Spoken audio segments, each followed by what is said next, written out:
प्रश्न नम्बर 2 नमिल्ने पत्ता लगाउनुहोस्।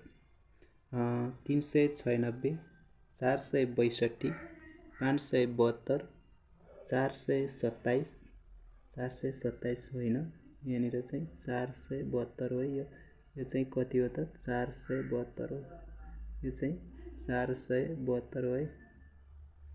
472 472 671 र 264 मा नमिल्ने कुन हो त?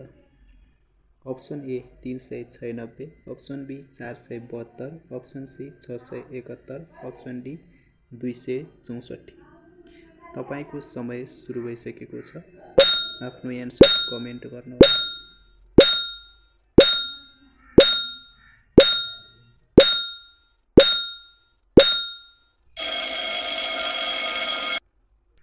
राइट एन्सर अप्सन बी 472 हो। समाधान यसमा चाहिँ 396 396 396 396 मा यो 3 र यो 6 लाई जोड्दा चाहिँ कति आउँछ त? 9 आउँछ। यो चाहिँ 9 आउँछ। त्यस्तै 462 मा 462 मा यो 4 र यो 2 लाई जोड्दा चाहिँ कति आउँछ त? 6 आउँछ। त्यस्तै 572 मा 572 मा यो 5 र 2 लाई जोड्दा चाहिँ 7 आउँछ।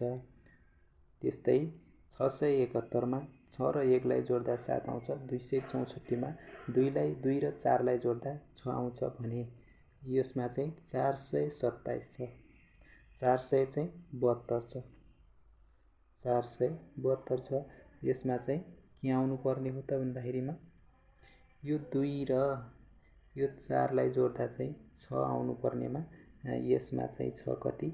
यसमा छ 7। त्यसकारण चाहिँ नमिल्ने 472 हो। यसमा चाहिँ नमिल्ने 472 हो। धन्यवाद।